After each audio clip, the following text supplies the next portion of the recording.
السلام علیکم ورحمۃ اللہ وبرکاتہ۔ میری آواز صاف آ رہی ہے؟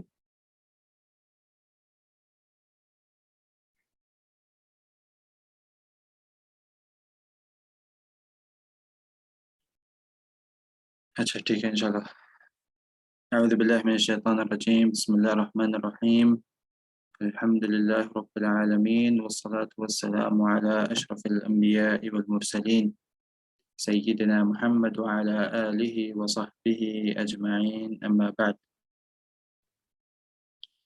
پچھلے دروس میں ہم لوگ سورہ فاتحہ کی ابتدائی چند آیات لے چکے ہیں، اور پچھلے درس میں خاص طور پہ مالک یوم الدین کے اوپر ہم نے تفصیلی گفتگو کی، اور انشاءاللہ آج کی کلاس میں ہم لوگ ایاک نعبد و ایاک نستعین پر گفتگو کریں گے۔ پچھلی کلاس میں اس آیت کے اوپر بھی کچھ ابتدائی باتیں ہو چکی تھی کہ ایاک نعبد میں عربک لینگویج کے حوالے سے کیا کیا فائدے ہمیں حاصل ہوتے ہیں، کہ اگر ہم کاف کو ہم پہلے لے آئے نعبد سے تو اس سے کیا فائدہ حاصل ہوتا ہے۔ اس کے بعد آج ہم انشاءاللہ اس کے اوپر تھوڑا سا اس کی شرح میں جا کے پھر اس کے بعد انشاءاللہ آگے اس کو مکمل کریں گے۔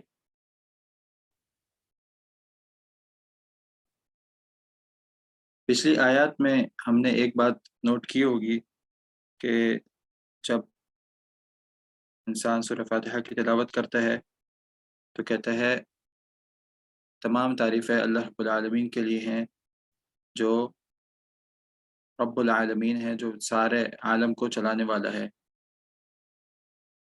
پھر اس کے بعد وہ اللہ رب العالمین جو بہت زیادہ رحم کرنے والا اور نہایت رحم کرنے والا ہے۔ پھر اس کے بعد وہ اللہ رب العالمین جو قیامت کے دن کا مالک ہے۔ تو گویا کہ یہاں تک جو آیات تھیں اس میں معلوم یہ ہوتا ہے کہ ہم لوگ اللہ رب العالمین سے ڈائریکٹ بات نہیں کر رہے، بلکہ اس میں جو ضمائر اور جو چیزیں موجود ہیں وہ ساری غائب کی الحمدللہ، ساری تعریفیں ہیں اللہ کے لیے۔ ٹھیک ہے، تو یہ انسان ایک اعتراف کر رہا ہے، لیکن اس کا جو کہیں بھی مخاطب والی ضمیر نہیں آ رہی کہ ہم اللہ رب العالمین سے مخاطب ہو رہے ہیں۔ لیکن مالک یوم الدین کے بعد ایاک نعبد و ایاک نستعین، یہاں پہ یہ جو کاف کی ضمیر ہے یہ مخاطب کی ضمیر ہے۔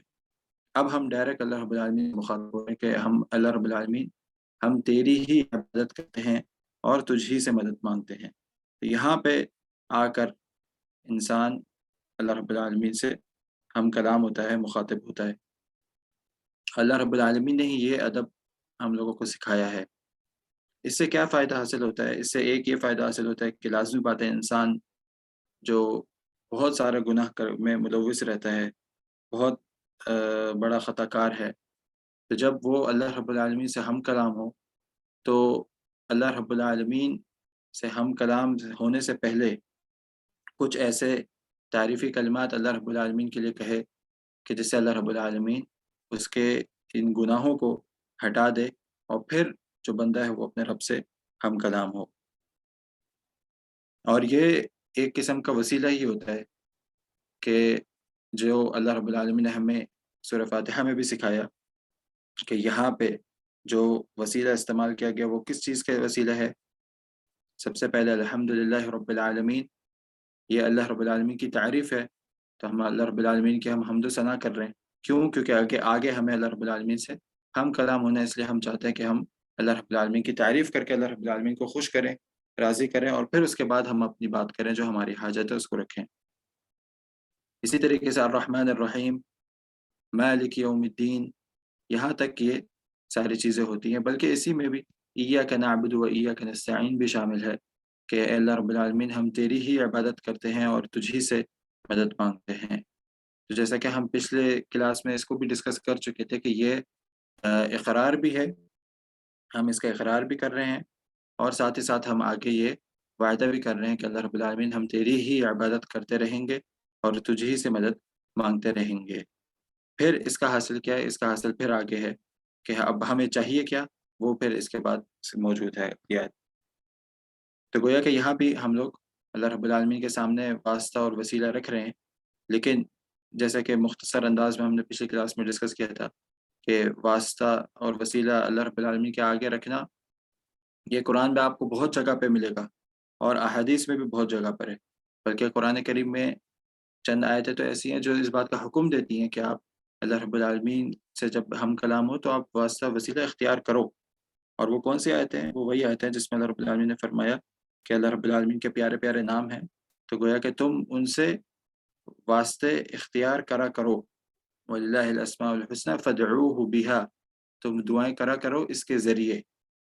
تو گویا کہ یہاں اللہ رب العالمین ہمیں خود اس بات کا حکم دے رہے ہیں کہ اللہ رب العالمین کے جو نام ہیں اس کا وسیلہ انسان اختیار کرے۔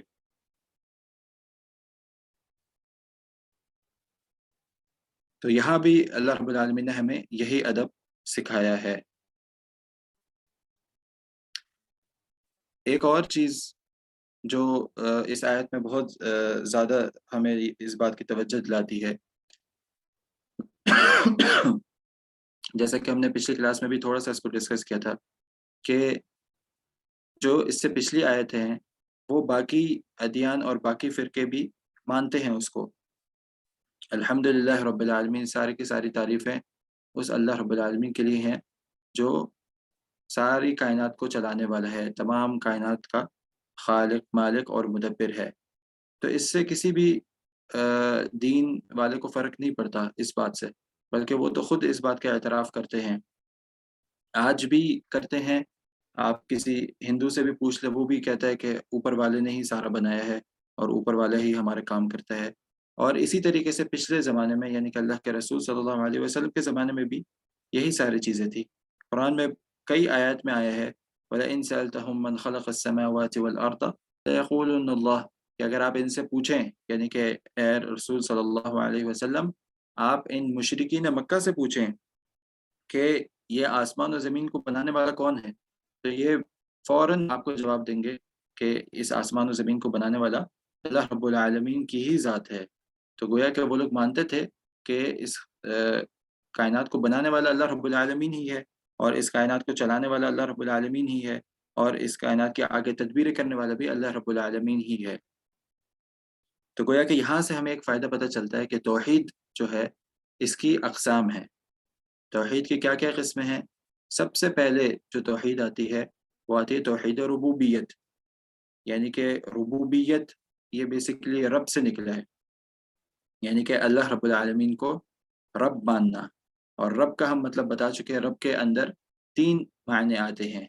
جب ہم کہتے ہیں کہ اللہ رب العالمین ہمارا رب ہے تو اس کے اندر 3 چیزیں آتی ہیں، 3 چیزیں آتی ہیں جس کی وجہ سے ہم یہ کہتے ہیں کہ اللہ رب العالمین ہمارا رب ہے۔ وہ کیا کیا 3 چیزیں ہیں؟ کوئی بتا سکتا ہے تاکہ مجھے پتہ چلتا رہے کہ آپ لوگ میرے ساتھ ہیں؟ خالق، اللہ تعالیٰ ہمارا خالق ہے، مالک ہے اور مدبر ہے۔ ہاں احسن، اللہ رب العالمین ہمارا خالق ہے، مالک ہے اور مدبر ہے، ٹھیک ہے۔ تو یہ تینوں چیزیں آ گئی توحید اور جی یہ 3 چیزیں آ گئی توحید ربوبیت میں، ٹھیک ہے۔ یعنی کہ ربوبیت یعنی کہ اللہ رب العالمین کو اپنا رب ماننا۔ اور رب ماننے کا کیا مطلب ہے؟ رب ماننے کا مطلب ہے کہ انسان اس بات کا اعتراف کرے کہ اللہ رب العالمین ہی ہے جس نے ہمیں پیدا کیا، اللہ رب العالمین ہے جس نے کائنات میں ساری چیزیں بنائی، اور اللہ رب العالمین ہی ہے جو ابھی ہماری ضروریات کو پورا کرتا ہے، اور اس کے بعد اللہ رب العالمین ہی ہے جو آگے ہمارے لیے تدبیریں کرتا ہے۔ تو جب انسان اس چیز کا اعتراف کرتا ہے تو یہ گویا کہ توحید کے اس قسم کو یا اس جز کو وہ مان رہے۔ تو یہاں سے ہمیں پتہ چلا کہ مشرکین مکہ یا آج کل کے زمانے کے بھی تقریباً سارے مذاہبی اس بات کو مانتے ہیں، اس توحید کی اس قسم کو مانتے ہیں کہ اللہ رب العالمین ہی ہمارا خالق ہے، اللہ رب العالمین ہی ہمارا مالک ہے، اللہ رب العالمین ہی ہمارا مدبر ہے۔ تو یہ ہو گئی وہ توحید جو سب سے پہلی آیت میں آئی ہے، الحمدللہ رب العالمین، تمام تعریفیں اس اللہ کے لیے ہیں کہ جو کہ سارے عالم کا، ساری کائنات کا خالق، مالک اور مدبر ہے۔ تو یہ وہ چیز ہو گئی جو اس پہ سب کا اتفاق ہے کہ واقعی یہ چیز سارے کے سارے مانتے ہیں۔ دوسری جو توحید کی قسم ہے وہ دوسری آیت میں ہی آ گئی، الرحمن الرحیم، یعنی کہ توحید اسماء و صفات، اللہ رب العالمین کے جو نام ہیں اور اللہ رب العالمین کی جو صفات ہیں، یہ بھی توحید کی ایک قسم ہے کہ انسان اللہ رب العالمین کے نام کو، اللہ رب العالمین کی صفات کو، اور پھر اس صفات کے بعد جو اس کا اثر ہوتا ہے اس کے اوپر بھی یقین رکھے، جیسے ہم پچھلی کلاس میں تفصیل کے ساتھ اس کو ڈسکس کر چکے ہیں۔ تو یہ ہے توحید اسماء و صفات۔ اس میں پرانے زمانے کے بھی کچھ لوگ اس کو نہیں مانتے تھے، جیسا کہ ہمیں اس حدیث سے پتہ چلتا ہے بلکہ قرآن کی بھی آیت سے پتہ چلتا ہے کہ جس میں مشرکین یہ کہتے تھے قالوا وما الرحمن، کہ ہم کس رحمان کی تم ہمیں عبادت کرنے کا کہتے ہو۔ تو گویا کہ وہ اللہ رب العالمین کے کچھ ناموں کا انکار کیا کرتے تھے، اور جب وہ معاہدہ ہو رہا تھا، صلح حدیبیہ جب ہو رہا تھا، تب بھی انہوں نے وہ کہا تھا کہ یہ رحمان، ہم اللہ رب العالمین کو رحمان نہیں مانتے، رحمان کون ہے؟ تو چند لوگ اس زمانے میں بھی موجود تھے جو اللہ رب العالمین کے اسماء و صفات کا انکار کیا کرتے تھے، یعنی کہ وہ اللہ رب العالمین کی ناموں کو اور اس کی صفات کو نہیں مانتے تھے۔ اور آج کل تو اس کی تعداد بہت زیادہ بڑھ گئی ہے، بہت سارے ایسے لوگ آپ کو ملیں گے جو اللہ رب العالمین کی ناموں کو اور ان کی صفات کو نہیں مانتے، اور ان کے پاس دلیل کیا ہے کہ صرف ایک ہی دلیل ہے، صرف ایک ہی دلیل ہے، پیچھے آپ چلے جائیں تو صرف بیسیکلی ایک ہی مسئلہ ہے ان کے ساتھ، وہ یہ ہے کہ یہ چیز ان کے دماغ میں نہیں آتی۔ وہ کہتے ہیں کہ ہم دین کو اپنے دماغ کے حساب سے سمجھیں گے، اور یہ بات ان کے دماغ میں نہیں داخل ہوتی، تو وہ کہتے ہیں کہ کیونکہ ہمارے دماغ میں یہ چیز نہیں داخل ہوتی، اس لیے ہم اس کو نہیں مانیں گے۔ تو جب بھی کوئی اسماء و صفات کا انکار کر رہا ہے، فوراً سمجھ جائیں کہ اس کے پاس جو دلیل ہے پیچھے، بھلے وہ سامنے سامنے قرآن کی آیتیں پیش کرے گا، حدیثیں پیش کرے گا، توڑ مروڑ کے پیش کرے گا، لیکن پیچھے جو اصل اس کا مسئلہ وہ یہ ہے کہ وہ جو بات ہے اس کے سمجھ میں نہیں آ رہی، اس کے دماغ میں نہیں آ رہی، اور باقاعدہ ان کا یہ منہج ہے کہ جو چیز آپ کے دماغ میں نہیں آ رہی وہ چیز نہ مانی جائے۔ تو اور ہمارا یہ اعتقاد ہے کہ جس کا دماغ درست ہے، دماغ کے بھی تو درجات ہیں نا، کہ کچھ لوگ ہوتے ہیں ان کا دماغ واقعی درست ہوتا ہے، کچھ لوگ ہوتے ہیں ان کا دماغ اس سے کم ہوتا ہے، کچھ لوگ ہوتے ہیں ان کا اس سے کم ہوتا ہے، اور کچھ لوگ ہوتے ہیں جو بالکل بیوقوف ہوتے ہیں جن کے پاس دماغ ہی نہیں ہوتا۔ تو اگر تو آپ کے پاس درست دماغ ہے تو وہ کبھی بھی صحیح قرآن کی احادیث، صحیح قرآن کی آیت اور صحیح حدیث سے کبھی بھی اختلاف نہیں کرے گا، یعنی کہ ایک انسان کے دماغ اگر درست ہے بالکل، ٹھیک ہے، تو وہ قرآن کی آیات سے اور نہ ہی صحیح احادیث سے کبھی بھی وہ اختلاف نہیں کرے گا، کیونکہ دونوں ہی چیزیں اللہ رب العالمین نے اتاری ہے، انسان کی فطرت بھی اور یہ دین بھی، تو یہ کبھی بھی آپس میں ایک دوسرے کی مخالفت نہیں کر سکتا۔ ہاں، اگر آپ اپنی فطرت کو ہی تبدیل کر چکے ہیں، آپ گناہ کر کر کے آپ نے اپنی فطرت کو ختم کر دیا ہے، اور اب جو آپ ہیں آپ سمجھتے ہیں کہ یہ آپ کی فطرت ہے، تو یہ آپ کی اصل فطرت نہیں ہے۔ آپ کی اصل فطرت پہ اگر آپ ہوتے تو آپ ہو ہی نہیں سکتا کہ آپ قرآن کی آیتوں کو جھٹلاتے یا صحیح حدیث کو جھٹلاتے اور آپ کہتے کہ یہ مجھے سمجھ میں نہیں آ رہا۔ تو آج کل بھی بہت سارے ایسے لوگ ہیں جو اس توحید کو نہیں مانتے، جو توحید اسماء و صفات ہے، اور ہم تھوڑی سی اس پہ گفتگو کر چکے ہیں، باقی آگے انشاءاللہ ہمارے ساتھ یہ موضوعات سار کے سارے ہی رہیں گے۔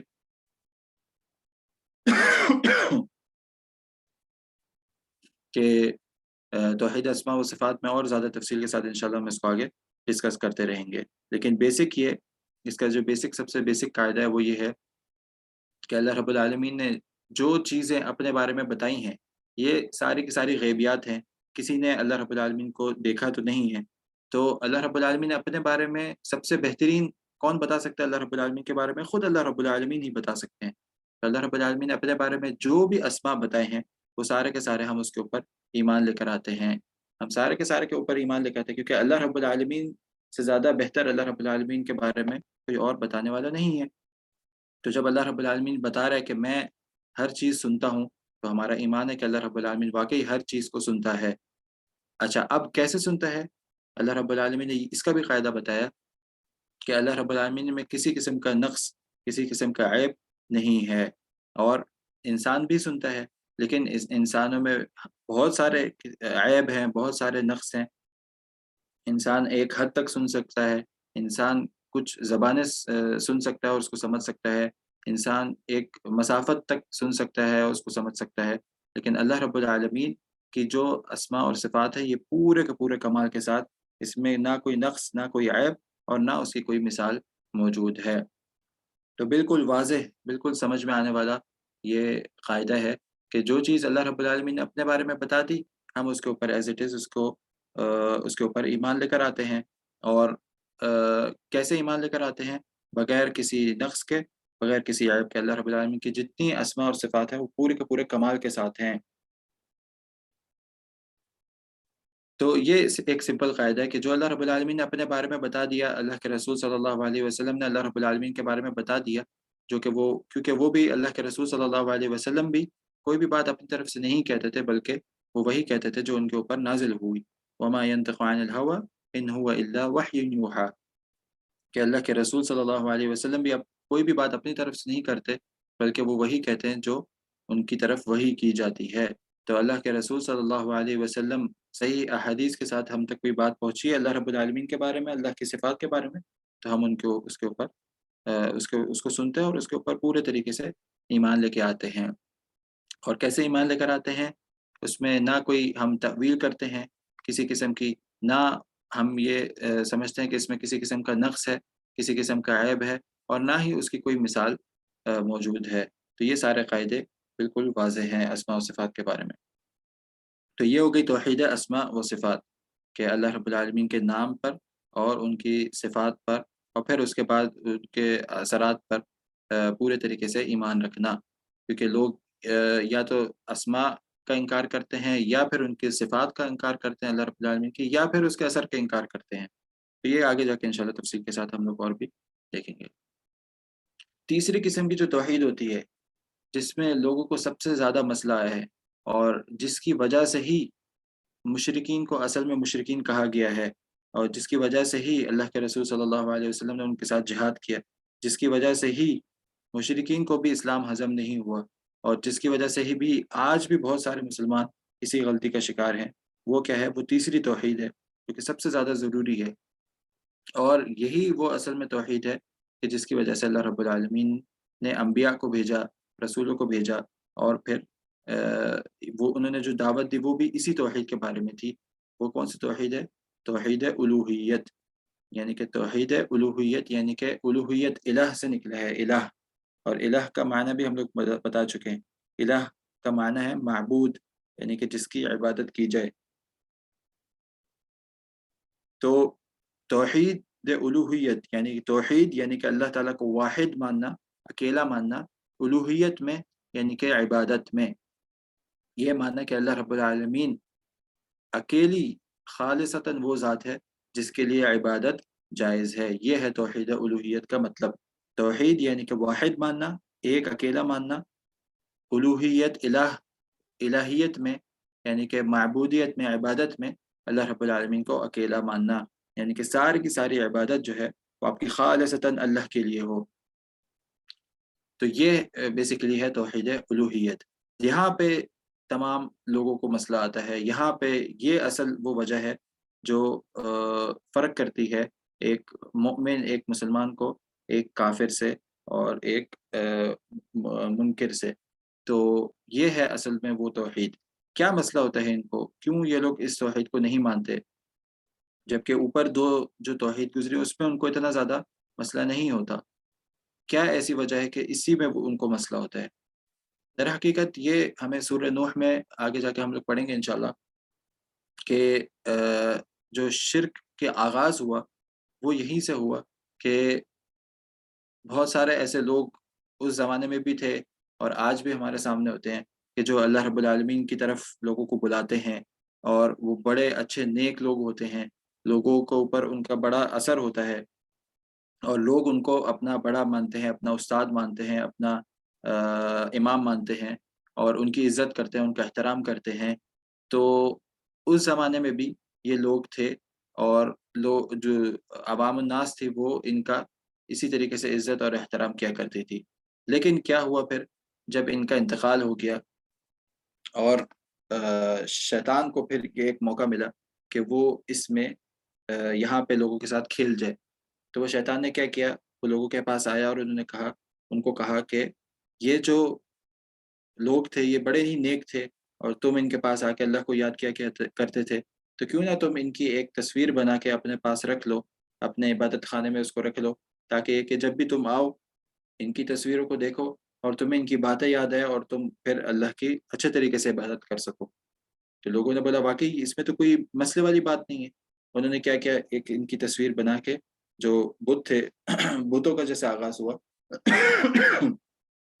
وہ بیسیکلی یہی تھا کانسیپٹ کہ انہوں نے پھر ان کے بت بنا کے اور اپنی عبادت گاہوں میں اس کو صرف رکھنا شروع کیا. ان کی عبادت نہیں کرتے تھے بلکہ صرف رکھتے تھے تاکہ ہم ان کو دیکھ کے ہمیں ان کی باتیں یاد ہیں بس. یہ جیل پوری گزر گئی، اگلی جیل آئی. اگلی جب جیل آئی تو شیطان نے اور زیادہ ان کو بہکایا، اور زیادہ ان کو گمراہ کیا، اور یہ کہا کہ یہ در حقیقت تمہارے جو ماں باپ تھے وہ ادھر آتے تھے اور انہی سے تو اپنی دریافت رکھتے تھے، کیونکہ تم تو اتنے گناہ گار ہو، اللہ رب العالمین ڈائریکٹ تو تمہاری سنے گا نہیں. اور یہ اتنے نیکوکار لوگ تھے کہ تم اپنی حاجات ان کے سامنے رکھو اور یہ ہی اللہ رب العالمین سے لے کے دیں گے، اور اصل میں معبود جو ہے وہ اللہ رب العالمین ہی ہے. تو لوگوں کو یہ بھی مناسب لگی بات، لوگوں نے اس کے اوپر بھی عمل کرنا شروع کیا، اور یہاں سے پھر یہ شرک کا آغاز ہوا. تو اب یہاں پہ ہمیں سمجھنے کی ضرورت ہے کہ وہ جو لوگ تھے ان کی جو ایمان تھا یا ان کا جو نیکوکار جو وہ لوگ تھے، ان کی نیکوکاری میں کسی کو کوئی حرج نہیں ہے، ان کی اولیاء اللہ ہونے میں کسی کو کوئی مسئلہ نہیں ہے.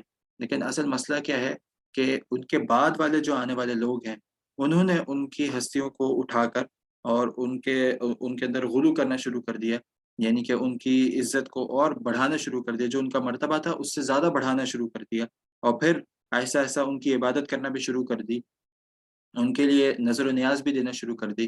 کہ عبادت انسان کس کی کرتا ہے؟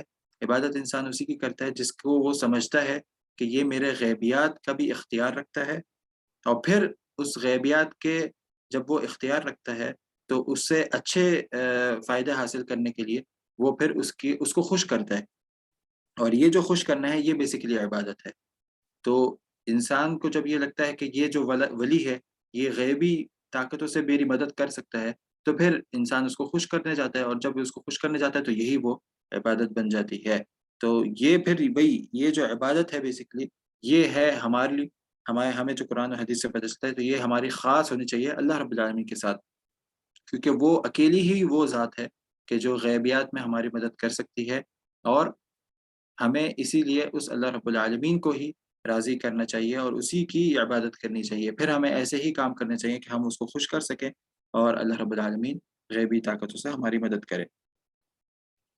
تو یہ پورا کانسیپٹ تھا جو شرک کا آغاز ہوا بیسیکلی، جو ہمیں سورہ نوح میں پتہ چلے گا، اور پھر ان کے نام بھی باقاعدہ اس میں آئے ہیں، یغوث و یعوق و نصرہ، کہ یہ وہ بت تھے جن کی وہ عبادت کیا کرتے تھے.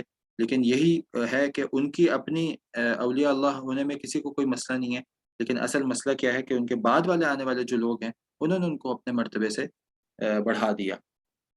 یہی سلسلہ پھر آگے بھی چلتا رہا.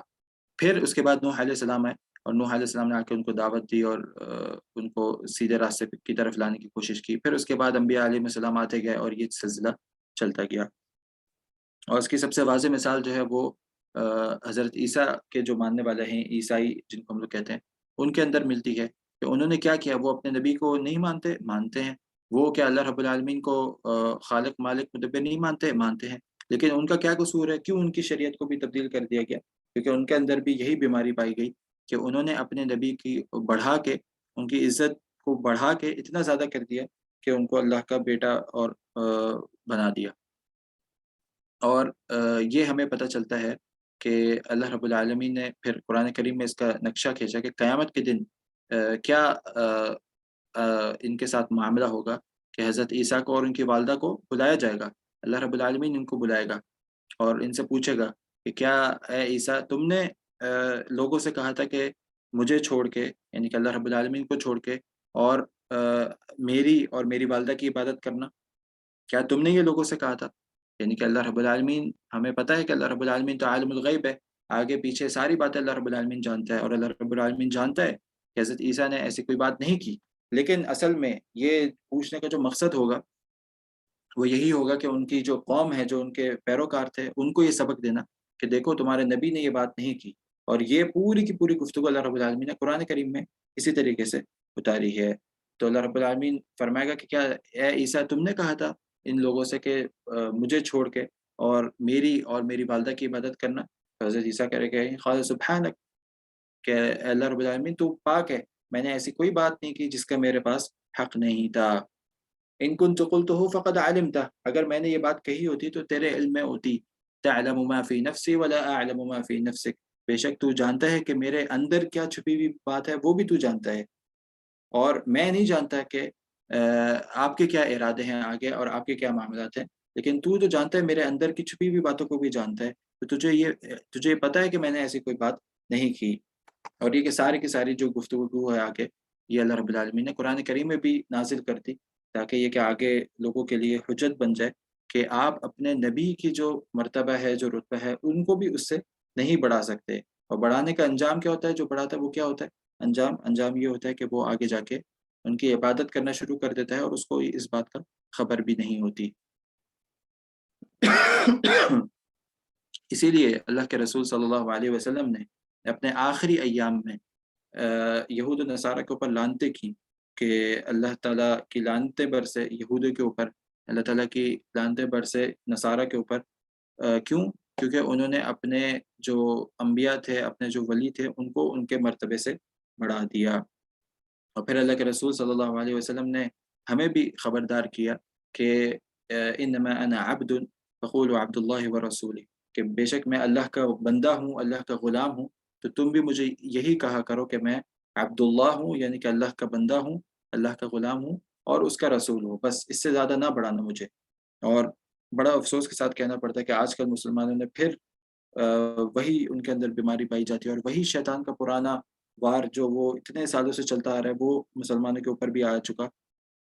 حالانکہ اللہ کے رسول صلی اللہ علیہ وسلم نے پورے طریقے سے اس سے خبردار کر دیا تھا ہمیں کہ اس شیطان کے وار میں نہ آنا، لیکن پھر بھی مسلمانوں نے اس قرآن کے اوپر تدبر نہ کر کے، اللہ کے رسول کی باتوں کے اوپر تدبر نہ کر کے، اور پھر ان کے اندر یہ بیماری پائی گئی، وہ ابھی بھی اللہ کے رسول صلی اللہ علیہ وسلم کو بھی اپنے مقام سے بڑھا دیتے ہیں، اور ان کے بعد آنے والے جو سلف صالحین ہیں، جو اولیاء اللہ ہیں، ان کو بھی اپنے مرتبے سے بڑھا دیتے ہیں۔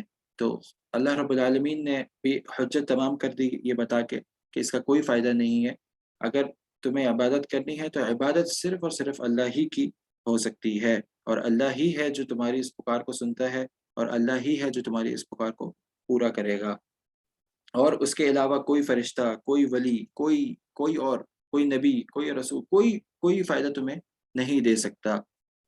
تو یہ ایک مختصر سا ایک موضوع تھا شرک کے اوپر، کہ شرک کا آغاز کیسے ہوا اور پھر وہ کہاں تک پہنچا، اور آج بھی کیسے اس کی شاخیں موجود ہیں۔ تو پھر اس کے بعد جو لوگ قبرستان جاتے ہیں، اولیاء کی قبروں پہ جاتے ہیں اور اس کا طواف کرتے ہیں اور اس سے دعائیں کرتے ہیں، تو ان کا مقصد کیا ہوتا ہے؟ ان کا مقصد یہی ہوتا ہے کہ یہ غیبی طاقتوں سے ہماری مدد کر سکتے ہیں، تو لہٰذا ہم ان کو خوش کریں، اور پھر یہ آگے اللہ رب العالمین سے ہماری جو عرض ہے اس کو آگے پہنچائیں گے۔ جبکہ اللہ رب العالمین نے قرآن کریم میں پورے طریقے سے واضح کر دیا، اور اللہ کے رسول کی بھی کئی صحیح احادیث سے آپ کو یہ بات مل جاتی ہے کہ اس چیز کی کوئی ضرورت نہیں ہے۔ آپ جتنے بھی گناہ گار ہیں، جتنے بھی خطا کار ہیں، آپ نے ڈائریکٹ رابطہ کرنا ہے اللہ رب العالمین کے ساتھ ہی، اور اللہ رب العالمین آپ کی سنے گا، لازمی سنے گا۔ ہاں بس شرط یہی ہے کہ آپ بھی اللہ رب العالمین کی سنیں، اور اس کے اوپر پورے طریقے سے ایمان رکھیں کہ آپ جب اس گناہ سے توبہ کر رہے ہیں تو لازمی طور پہ انشاءاللہ اللہ رب العالمین آپ کو معاف کرے گا۔ تو یہ ایک مختصر سا وہ تھا، اور ہم جب پھر یہ آیت پڑھتے ہیں ایاک نعبد، تو ہم بیسیکلی اب یہاں پہ آ کے ہم توحید، کون سی توحید کا یہاں پہ اقرار کر رہے ہیں؟ توحید الوہیت کا۔ یہاں پہ آ کے اب ہم توحید الوہیت کا اقرار کرتے ہیں کہ اب یہ چیز جو ہمیں دوسروں سے الگ کر رہی ہے وہ کیا ہے؟